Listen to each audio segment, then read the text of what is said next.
tous et bienvenue pour cette troisième vidéo dans le repère des muses. Alors aujourd'hui je vous parle de plusieurs choses. Je vais revenir un tout petit peu brièvement sur pourquoi on a décidé de faire les gîtes. Je vais vous parler aussi de tous nos déboires de construction et enfin de quelle forme a finalement notre projet maintenant. Storytime, pourquoi ces gîtes? Donc du coup pourquoi ces fameux gîtes? On en a déjà parlé un peu avant, l'endroit est chouette, on avait envie de créer quelque chose en particulier, j'aime beaucoup l'organisation, etc. Enfin bref, j'avais déjà exposé un peu nos raisons, mais je vais rentrer un peu plus dans le détail. C'est-à-dire qu'en fait, on a voulu créer ces gîtes aussi pour me créer à moi un emploi, parce qu'avant j'étais professeure des écoles, et j'ai fait une dépression à cause de ce travail, et j'ai tenté d'être professeur documentaliste, mais les concours, j'ai jamais réussi à les avoir. Et à ce moment-là, avec mon conjoint, on s'est dit on a un peu d'argent à investir, est-ce qu'on ferait pas quelque chose pour me créer en fait cet emploi plutôt qu'en chercher un autre? C'est là qu'est venue l'idée donc de créer ces fameux gîtes et nous de trouver un endroit pour élever nos enfants à la campagne, dans la nature, être un peu plus proche de la nature que ce qu'on était à l'endroit où on était à ce moment-là. Et c'est là que j'ai trouvé le tout premier projet. On a trouvé un premier terrain à Saint-Floret. J'avais passé 2 ans à chercher des terrains, des maisons qui puissent convenir à notre projet. Donc ce premier terrain à Saint-Floret, c'était un terrain très en pente. On avait fait toutes les démarches pour le rendre constructible, pour pouvoir faire notre projet dessus. On avait contacté un constructeur de gîtes, on avait commencé nos plans, on avait demandé une étude de sol, et tout ça nous amène en février 2020. Si vous vous souvenez, en mars 2020, il s'est passé un petit quelque chose qui s'appelle un confinement. Moi, j'ai accouché de mon deuxième enfant. Et en avril, on n'avait pas de nouvelles encore de l'étude de sol. On a commencé à en avoir début mai. Et la personne qui a fait l'étude de sol nous a dit c'est pas bon signe, si vous construisez une maison, il va vous falloir des micropieux. Et là, une grosse casserole sur la tête, micropieux, ça veut dire 100 000 euros de plus sur la maison. C'était pas possible, ça rentrait pas dans le budget, on pouvait pas continuer comme ça. Donc on s'est dit à ce moment-là, on change d'endroit, on rompt compromis grâce à la condition suspensive qu'on avait mise sur l'étude de sol, et puis on va partir ailleurs. Et là, je suis tombée en fait sur l'annonce de la maison de Saint-Pierre-Roche, et donc du terrain qui donne sur la fameuse vue que vous avez vue dans les autres vidéos et sur notre site internet, etc. Et là est venu notre premier permis de construire. Le tout premier permis de construire. Donc, ce premier permis de construire, on a décidé de le faire avec des gîtes en A, du fameux constructeur qu'on avait déjà contacté pour le terrain de Saint-Floret. Nous étions donc dans ce terrain de Saint-Pierre-Roche avec la maison. On a donné comme condition suspensive pour acheter la maison et pour faire notre projet d'avoir le permis de construire des gîtes, d'avoir le prêt pour les gîtes et d'avoir le prêt pour la maison, bien sûr. Une fois qu'on a eu tout ça, nous étions rendus en janvier 2021. Donc en janvier 2021, on voit le constructeur des gîtes, on voit le terrassier, on voit tout ça, on planifie notre chantier pour avril-mai, quand il va faire plus beau, avril-mai 2021. Et puis, février-mars arrive de nouveau en 2021, et là, il y a une flambée des prix du bois.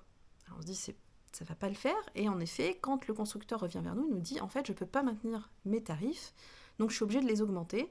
Et là, on regarde, de nouveau, ça rentre pas dans le budget. Et oui, on se retrouve encore une fois coincé.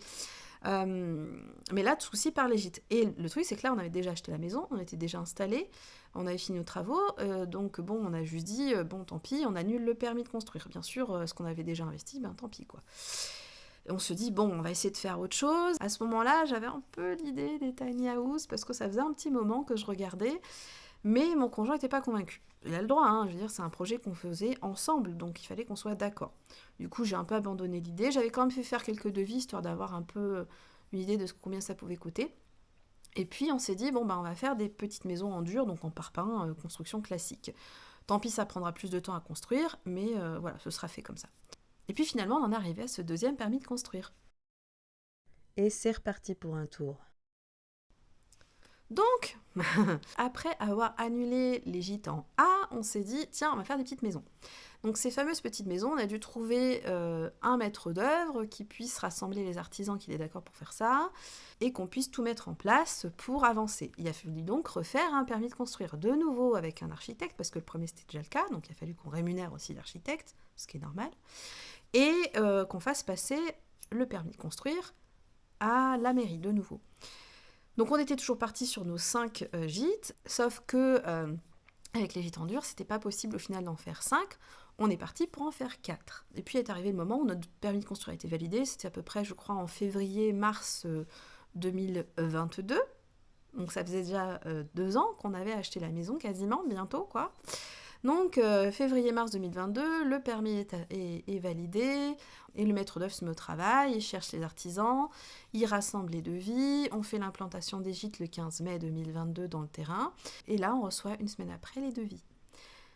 Je fais le compte, j'ajoute dans mon prévisionnel, je vérifie comment ça se passe. Il y a eu l'augmentation des taux des prêts, l'augmentation des taux des assurances, et là de nouveau, ça ne passe plus dans le budget. On se retrouve dans la même conformation que la dernière fois.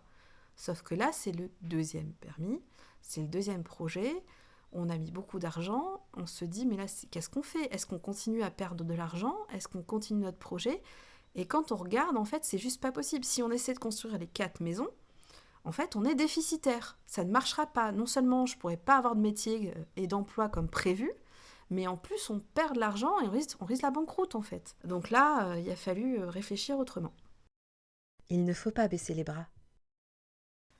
Et c'est là que mon idée des tiny house est revenue à la charge. Ce dont on avait besoin, en fait, c'était d'un projet qu'on puisse étaler dans le temps. C'est-à-dire de ne pas devoir investir beaucoup d'un coup et risquer donc la banqueroute et risquer que ça ne fonctionne pas. L'avantage des tiny house, si vous ne connaissez pas, c'est que c'est des maisons sur roues, des maisons qu'on peut déplacer.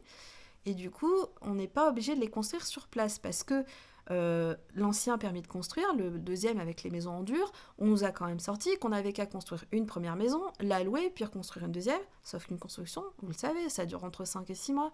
Je fais comment pour louer mon gîte pendant que l'autre il se construit ? Personne n'a envie de passer ses vacances à côté de travaux, surtout qu'on vous vend du calme, de la sérénité et tout, c'est pas pour avoir les engins de construction juste à côté de vous, quoi. Donc c'était pas possible. Du coup, moi je me suis tournée vers les tiny, parce que l'avantage des tiny, c'est que l'artisan construit la tiny dans son atelier, puis après, un transporteur nous l'amène. J'avais fait ces fameux devis, du coup, quand on a hésité entre les 2 premiers permis, et j'ai recontacté un des artisans qui crée des tiny à 10-15 km de chez nous. On l'a rencontré, on s'est tout de suite bien entendu, il est venu voir le terrain, on a mis en route un nouveau projet, on a raccroché notre maître d'œuvre pour faire toute la voirie, et on est parti sur ce fameux 3e permis de construire. 3. Oui, oui. Donc sur ce permis de construire, on a mis toute la voirie, les plateformes pour les tiny, l'assainissement, l'électricité, toute la viabilisation du terrain, et on a mis une tiny.